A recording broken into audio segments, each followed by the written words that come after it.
Well, hello everyone and welcome to your NARSA weekly update for the week commencing Monday the 20th of May 2024. It's Gary here again and thank you very much for joining me. I'm going to try and be as upbeat as I possibly can after yet another failed season for our wonderful football club, and I'm feeling a wee bit more upbeat in general terms. I have to say, I know I did say last week for anyone who listened that I was kind of dreading, the Scottish Cup final, and just on the weekend there, I started to have a bit of a, well, towards the end of last week, quite honestly, I started to have a bit of change of heart. You know, the usual pre-game nerves. Obviously, the league championship just did not go the way that we wanted it to go at all, and even despite our last 7 games being 2 wins, 2 defeats and 3 draws, which was amassed us 9 points from a possible 21 to then lose the league by 8 points,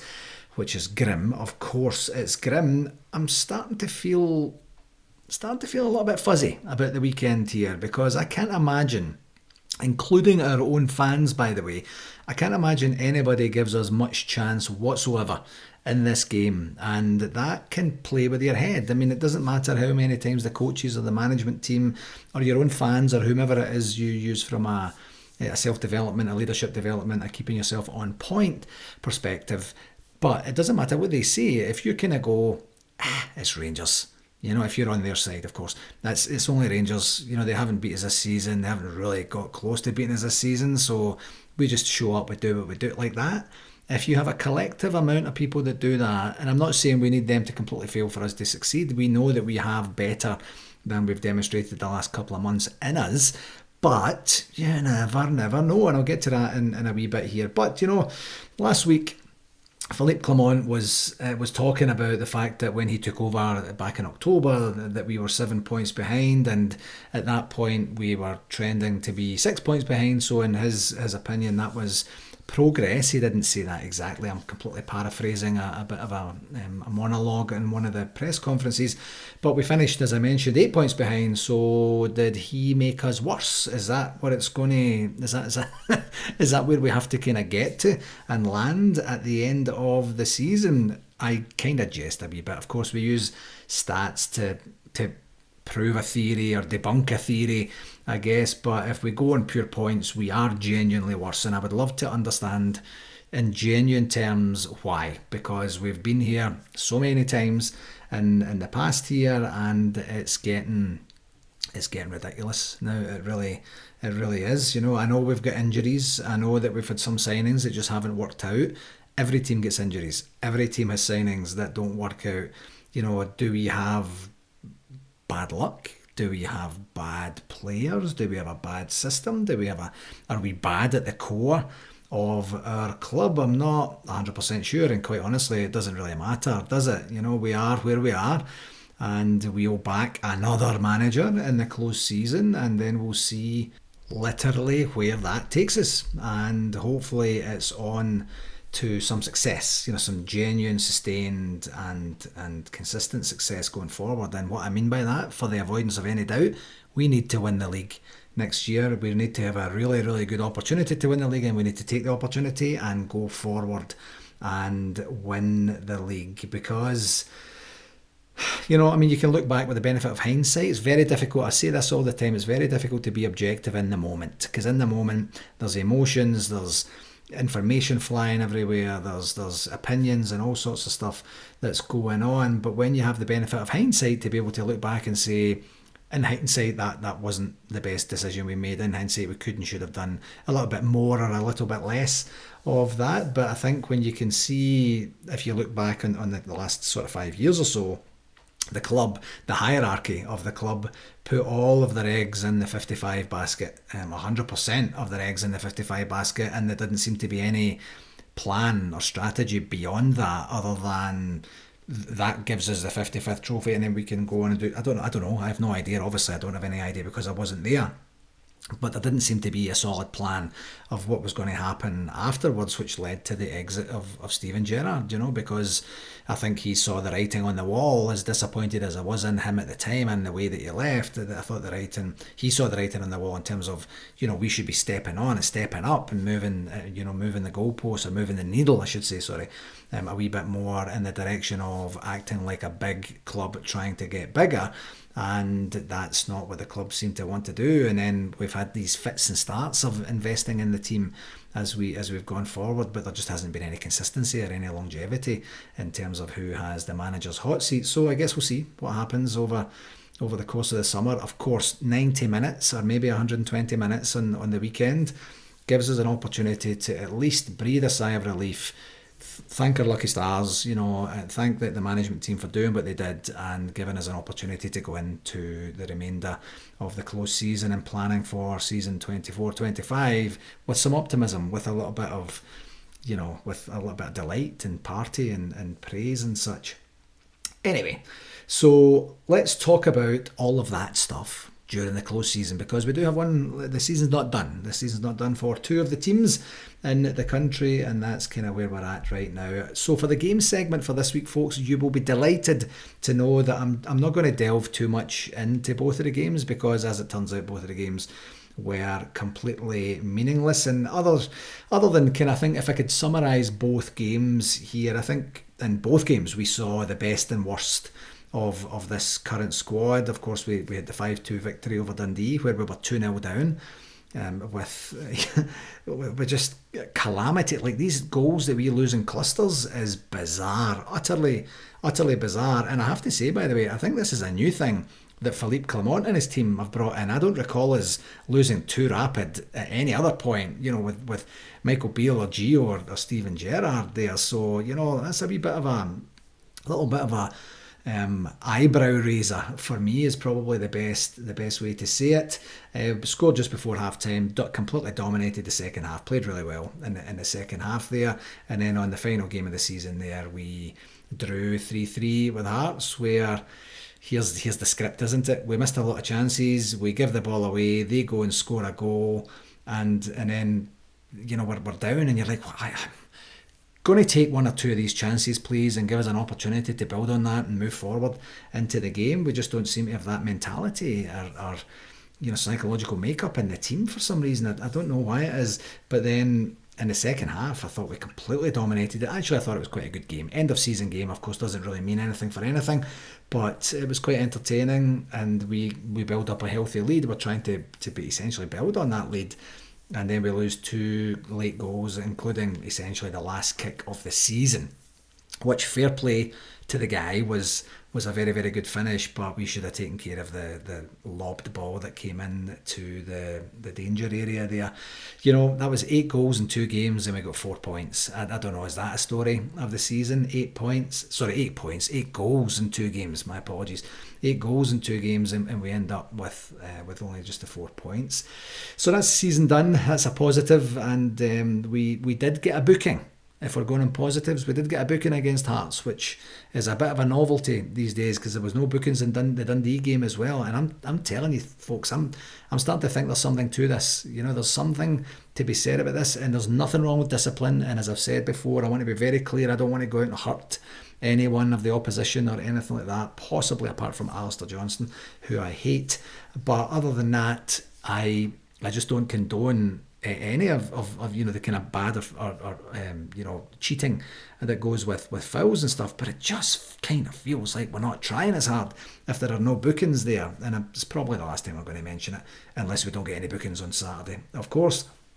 On the negatives, everybody sees what I see, don't we? I mean, don't you? Don't we?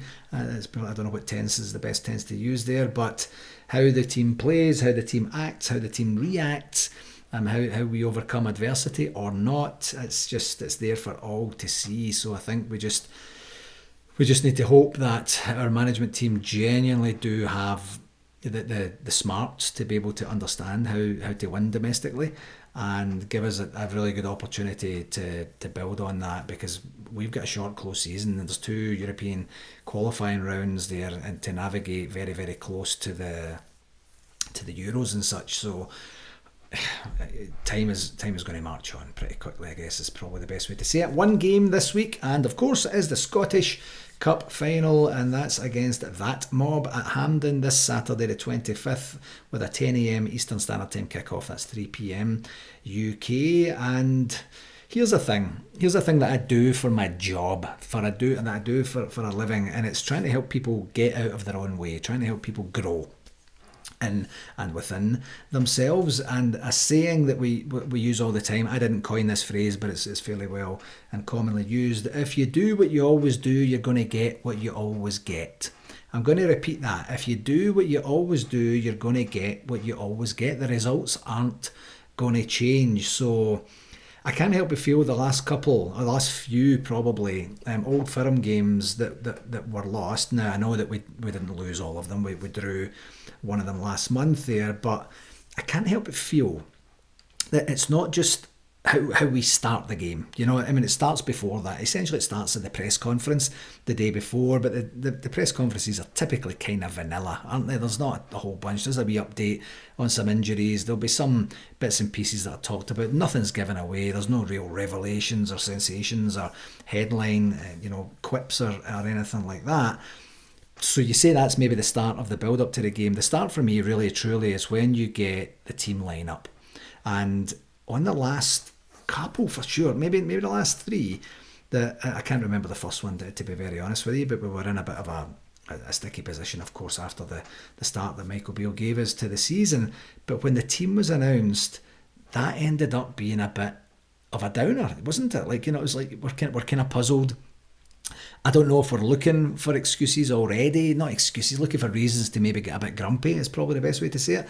But as soon as you mention that and you see, I mean, what happens here, right? Let's just hypothetically chat here for a second. What happens if we look at the team sheet an hour before kickoff, or whatever the time designation is for the cup final, and it says on it John Lundstrom, for example, after what he did against Celtic and after the way he's been performing over the last couple of months, would that be a downer? For me, I'd be a bit disappointed, because we know the guy doesn't have any pace. We know that there's talent and skill there, but not to combat what they bring to their game that just basically bypasses our midfield all the time. Same with Tom Lawrence. What if Scott Wright is there? Now, Scott Wright is, he did two great goals there last week. Is he going to be our Hampden man again?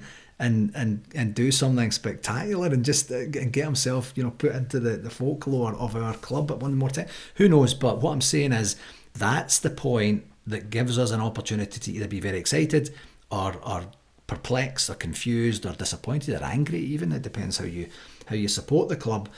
But he's got an opportunity to get it right. But here's the quandary. What does he actually do? I mean, there's only so many options that he has, which is why I think he's had to continue to do what he's doing with whoever he's had available.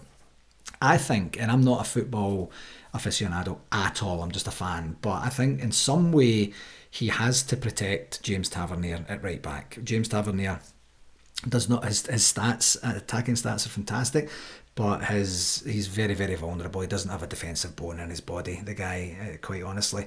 And so if we in some way can protect him with someone else over on the right-hand side, or move him up into the right-hand side of midfield and put someone else at right back or something like that, then we might be in with a chance. And I think also there's a wee bit of a quandary I think he has with Todd Cantwell, because I don't think he likes the petulant nature of Todd Cantwell's game, but when he's on his game and actually playing and actually trying and driving the team forward, he's a massive value add asset to the team. So I would hope that he would do something with Cantwell and Tavernier, and as I said, maybe Scott Wright does what he does, and maybe, you just never know, Cyril Dessers may have his shooting boots on, because some of the chances he missed against Hearts in particular were just chronic, man. Just absolutely chronic. I know he scored 20 plus goals, and I've always lauded him. CD9 is my guy, but we need to bury these chances. There could have been an opportunity where we were going to get beat on goal difference if things had worked out slightly differently, and a lot of that would have been down to the absolute swath of of chances that we miss constantly, consistently in almost every single domestic game. And I think we need to score the first goal and in some way put some pressure on them. We had a great chance in the last Old Firm game there, and Fabio Silva in some way just shut his eyes, didn't he? You know, he could have just nodded it straight the way that he was leaning, and that would have been the first goal. Get it in there, get the first goal. I personally am going to enjoy this week, as this is why we all do this, isn't it? You know, it's to get an opportunity to get excited for a cup final, to get invested emotionally and otherwise in what it is we're doing, and enjoy the occasion and really see where we go from then. Because honestly, you just genuinely never ever know where it's going to go, and I'm going to just take it as that. That's not blind optimism, by the way, folks. I have a rough idea what's going to happen in the game, which is exactly what's happened in the last 3, maybe 4 Old Firm games, but let's just see. We'll see what that looks like. For RTV, there were some challenges on the weekend's game there against Hearts with no sound and no scoreboard due to an issue with the BT were experiencing. There was actually an outage between wherever they were getting their feeds from and Ibrox to get it back to us, and that was fixed about 20-25 minutes into the game. And some people who don't like Tom Miller on commentating duties were quite delighted for that first wee while, and other people were a bit perplexed by that. So we are going to find out exactly what happened there, and RTV have already taken steps to do just that. And I know that there was actually a comment from Cambridge, from Billy Fatkin over in Cambridge, mentioning that it was a rough season for RTV, and I questioned that on the group chat, and I'd like to chat to Billy, and it's just a mental note and reminder for me to do that, just to see what happened in Cambridge and as to why things were kind of rough. I know that the main things that happened, but I don't know if there's any other local things going on there or anything that the boys and girls over there need some support on. But other than that, we're just one game away from the season wrapping up, and we just got our final invoice from RTV today, which we'll organise to get paid. So if your club isn't fully paid up, then you'll be getting the reminder notices from myself and Alec this week. On the shout outs, I'm just going to start with a bit of a personal one, if you don't mind. Depending on where you were, today is the 2nd anniversary of my dad Ronnie's passing. And the reason I say that is it was one of these time difference things. I got the notification on the 19th of May on my way back from Seville, and he actually passed in Scotland on the 20th. So I just wanted to commemorate that 2 years. I literally cannot believe that it's 2 years since then. He went into the hospital as he was going in that day. We were talking about whether I would pick him up from Seville and come back, and then we'd go to Vegas for the convention, and it was a kind of, well, let's just wait and see, we'll see what's best for that. And then 9 or 10 days later he was gone. And for anybody who knows me, you'll know the type and style of relationship I had with my dad. I loved him very, very much, and I know that he loved all of us as well, and I spoke to him multiple times. I was even talking to my nephew last week, saying I still watch the Rangers games with him in mind, of the things that he would act and react to, and the conversation we would have afterwards. He was quite ruthless when it came to Rangers. Like, nobody got any sort of respite or any sort of favours from him. If you can't pass a ball to a guy in a blue shirt, then you're going to get it big time and tight from Ronnie. And even yesterday I was watching the USPGA golf with Leo, and it was very exciting, actually very exciting tournament, including the arrest of the number one golfer in the world. But I would have spoken to, I'd have phoned him at least half a dozen times during the day, because it was always cool when we did that with the golf, because my feed is North American TSN feed, and his was Sky or whatever it was he was watching it on. So we'd be able to talk and have loads of different content to talk about. I literally miss him every day. We talked about Rangers every single time we chatted, every time. And it was just, well, maybe apart from the golf, but in general terms. And I miss him. Yeah, so second anniversary of his passing, and not a single day goes by that I don't wish he was still here. I really want to say that to everyone. Just to move on, I did ask a question last week if there was any Rangers supporters clubs in the Orkneys, and that was a question that came from Dougie Smith from Coburg, and I didn't get anybody actually who'd reached out. So I think I mentioned last week I did a quick Google search, but I couldn't really find anything. So if you do know of any Rangers supporters clubs in the Orkneys, please do get in touch, because no one else has, and especially if you have information of there is definitely no club there or place to watch it, or there definitely is a club there and you can go and contact them via these means. That would be handy. On the shout-outs, this is where I do the women's team update as well, and of course they just fell short on goal difference. They blew it, quite honestly. They were at one point, what was it, 7 points ahead, and I distinctly recall saying on the pod at one point, they just don't lose to these other teams, and everything should, they should win out now, or at least get draws against Glasgow City and the mob from the East End, and then we get to a point where we're going to comfortably win the league. But they kind of shot themselves in the foot, and that's very, very discouraging, I think is probably the best way to say it. They lost the league by 13 goals, so that's quite a sizable gap. Of course, they did win the Sky Sports Cup earlier in the season, and they have secured Champions League football or qualification, I think it is, for Champions League football for next season.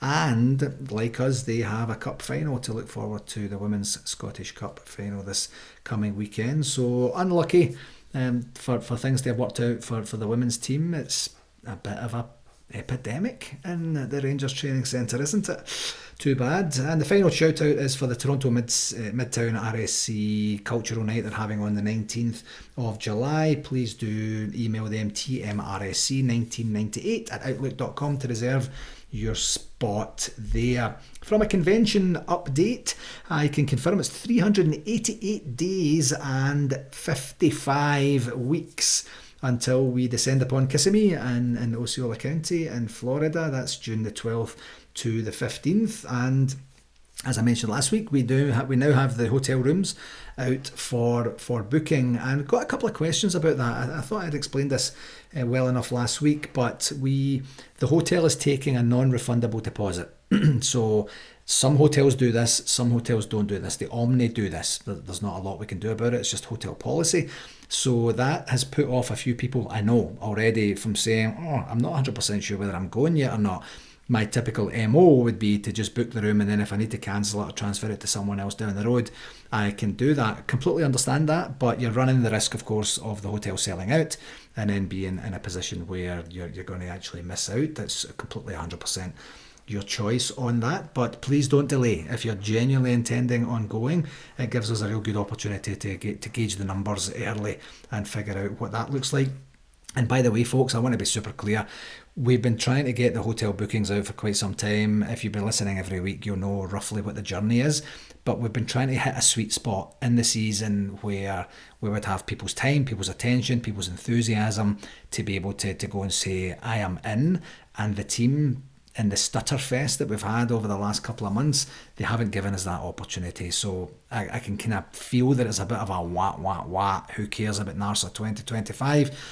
Understand that 100%, I do, but next season's a new season, and we've got some guests that we are just about to announce here. We'll certainly get one of them announced, at least one of them announced. We've got two VIP guests that we're going to announce very, very shortly, and then give ourselves a good opportunity to start to build some excitement over the summer here and into next season. So the information will be on the blurb for the pod for this week. And just a reminder, it's $199 plus 14.5% tax, which comes out to roughly, what would the total be?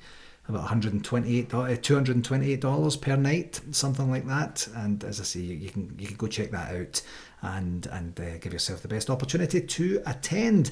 We did have a meeting with Rangers last week where this was one of our regular bi-weekly meetings that we're now going to have. It's going to be a Wednesday, every second Wednesday morning, and we had a great chat. We walked and talked through guests, we walked and talked through communication protocol, some opportunities for improvement for us as we collectively move together. Do you know what happened on the call? At the end of the call, we were all done, and I said, right, so we had just beaten Dundee, of course. They were going to Kilmarnock, and I says, listen, if Kilmarnock just managed to, and to a person from the Rangers side, I was told in no uncertain terms to shut my stupid face.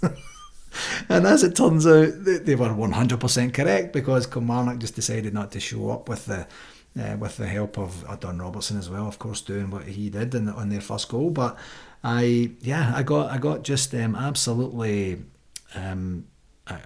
silenced on that call, so there was in no uncertain terms how they felt about what I was going to actually say. But we're in good shape now. We're going to have these meetings every second week and give ourselves the best opportunity to make a real splash of this as we go forward. So the big news for this week is there's going to be at least one, maybe two VIP, former legendary, genuine, bona fide legendary players that we're going to be announcing here shortly, and I'm very, very much looking forward to getting that information out to you. On to our communication section for this week. The Gers Guide was put out again early this week as well, which is kind of handy. Not so much a lot going on today. Tomorrow there's going to be on RTV a Road to Hampden feature featuring Cyril Dessers. As I say, get your shooting boots on, Cyril, come on man, please, and figure that out. The loan review is also going to be tomorrow, which of course is the how many did Sam Lammer score, and I'm going to save you the time of reading the loan review tomorrow. He did score again on the weekend in a 3-3 draw over there, so hopefully that's another £500,000 on his transfer fee. For that, he's just been on fire. On Wednesday, there's a Scottish Cup final preview section on RTV with Ross McCausland. On Thursday is both the men's and the women's Scottish Cup finals press conferences. I don't think they're together. I don't think that's the case, but I would imagine it'd kind of be one after the other, so that the press don't have to leave and go back. And I'm not 100% sure where they are. I think they typically do them at Hampden, don't they? So you've got that both at the men's and the women's press conferences. On Friday there's some other bits and pieces going on that I won't mention, and then on Saturday it's the big one. It's us versus them, 10 a.m. Eastern Standard Time, 3 p.m. kick-off. Just give it everything you've got, Rangers, and do what you need to do. On Sunday is Rangers versus Hearts and the Scottish Gas Women's Cup final, and that's a 2:30 UK kick-off, so you can follow that as well. Other big things happening this week, of course, is the unveiling of the Walter Smith memorial or tribute statue, and that's I don't actually know what time it is just yet, so I assume it's going to be early enough that everybody who needs to attend can attend, and then there's still plenty of time to be able to make their way over to Hampden or to go wherever they're going to go to watch the games. But that's this coming week, and I can't wait to see it. I haven't even seen anything about it yet. I haven't seen anything leaked. I'm not online to go and look for that stuff that often, but I thought I would have maybe seen something. But I'm looking forward to seeing it, and if it's nice enough and it looks like it's going to work, that's going to be my next tattoo on my Rangers leg as well. So hopefully we get that. Get a real good look at that and get some really good photographs of that over the next week or so. But good luck to Ethel and Neil and Stephen and the rest of the family for this week. I'm sure that's going to be a real emotional one for them. And in the guise of, oh my God, just when you think it couldn't get any worse, Willie Collum, as you'll probably know, has gotten a new job. He has retired, or is retiring maybe, I can't remember. Is he the referee this week? I can't even remember now. But he's going to be the head of refereeing for Scotland. So one of the main culprits for things being such a shambles in this country is now going to take over the whole thing, and I don't know. I don't even know what to say. Give us what? Give us something different. Give us something better. Give us a new look, a new outlook, or something. The guy's a nutcase, and it's just such a incestuous organisation that, where they don't seem to be interested in learning. I think that's probably the main thing from that. But I wish him well. He might surprise us, and he might actually do some things that are going to help us out and see what that looks like going forward. But he's not a good referee, and I don't know what he is good at. So maybe it's being the head of referees and just telling people what to do rather than doing it himself. I'm not 100% sure, but that was in the kind of wah when we were trying to find out who was going to take over from Crawford Allen there. So who knows? I don't know. On the Rangers website, there was a wee bit of a an article, not a wee bit of an article, there was just an article, Gary. I don't even know why you would explain it like that. And it's the Soccer Academy is hosting a summer festival at the Rangers Training Centre. I was going to put the link in, but it's such a short article, I'm just going to read it out to you if you don't mind. Rangers Soccer Academy are excited to host a summer festival at the Rangers Training Centre in Milngavie next month, in case you didn't know where the Rangers Training Centre was. Aimed at small-sided grassroots teams, the festival will take place between Saturday, June 22nd and Monday, June 24th at the state-of-the-art training facility of the Light Blues. Boys teams aged between 2012 and 2018 born, and girls under 8s, under 10s and under 12 teams are eligible to participate. So, and then there was a kind of wee sign-up part there. So if you're back home and you have any teams that fit that criteria, then by all means get them along there. I'm sure that's going to be great. And just even being inside the training centre is just a fantastic experience. It's absolutely incredible over there. Another wee tidbit there that I actually seen it online. I didn't see anything. When I say online, sorry, I mean on social media. I think it was on Twitter or something like that. I can't remember. But Glasgow City tour buses are now going to have Ibrox as one of their stops on one of their main routes as well. And I think this is absolutely brilliant. I really do. I think it's incredible that you would manage to, it feels like a bit of a, as we say over here, a no-brainer now, where you're, of course, you want to try and drive tourist traffic as much as you can to your iconic landmarks, and Ibrox and the New Edmiston House and the museum as well are of course 100% significant landmarks in Scotland. So however they manage to get that organised and make sure that there is a stop off there, and hopefully drive more interest and more revenue for the club and just more awareness is brilliant. So whomever organised that within the club, and of course in conjunction with the city tour folks, and I don't know if the council's involved and such, I'm not 100% sure, but good for you. That's brilliant, and hopefully that, as I say, that does some good for the club as we go forward. Just a quick reminder that if your club, just go look at your club details on the NARSA website. If they're incorrect, please let us know.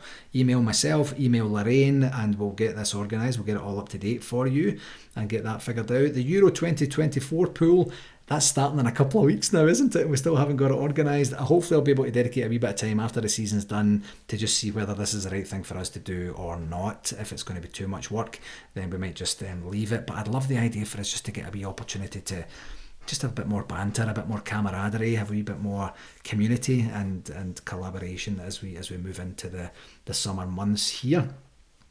And now, what have we got here? Also, the question of the week on the NARSA Newsletter. Yes, for last week was... Now, what was the question last week?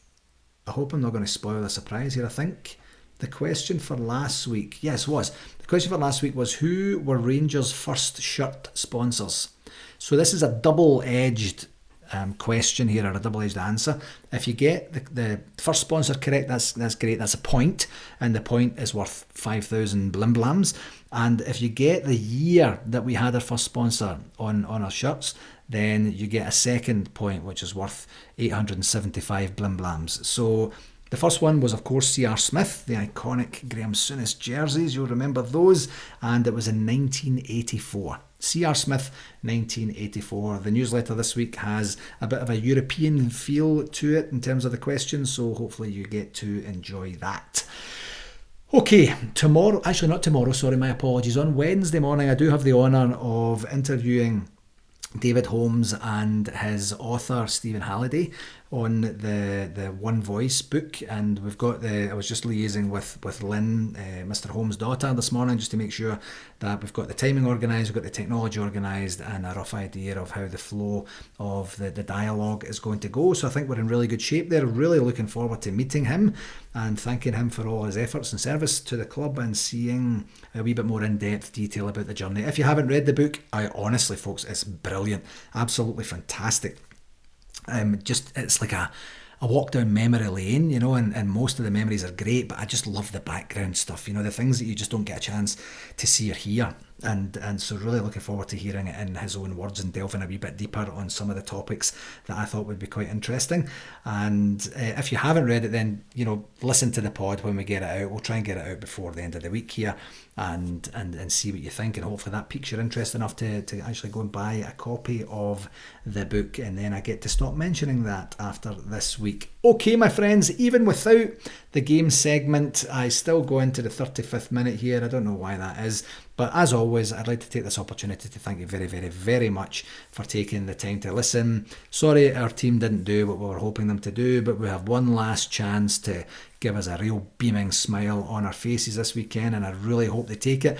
If anybody is in or around Calgary this weekend, we have an early bar licence secured from the Alberta Gaming and Liquor Commission, or whatever the organisation is called. Our bar is opening for service at 7 a.m. We'll actually be open before 7 a.m, but first orders at 7 a.m. I know that we have Mike flying over from Winnipeg to enjoy the delights of what we have to offer here, and hopefully hopefully he's a good luck charm. If we don't win, of course, it's 100% Mike's fault then. But if you're in the Calgary area, please come down. The pub have made a big effort to get us organised here. We're going to have a party. My plan is to really go hard between 7 and 8 a.m. and then the rest of it, whatever, you know, it'll be what it'll be, but at least we'll have a chance to enjoy it, get some tunes on, have a bit of a party, and just revel in the glory of being a Rangers fan. Let's see what the game brings, folks, and let's hope that Philippe has something up his sleeve that it can kind of take everyone by surprise and lift that trophy. Until next week, my friends, please do take care of yourself and all the very best, okay? Cheerio now.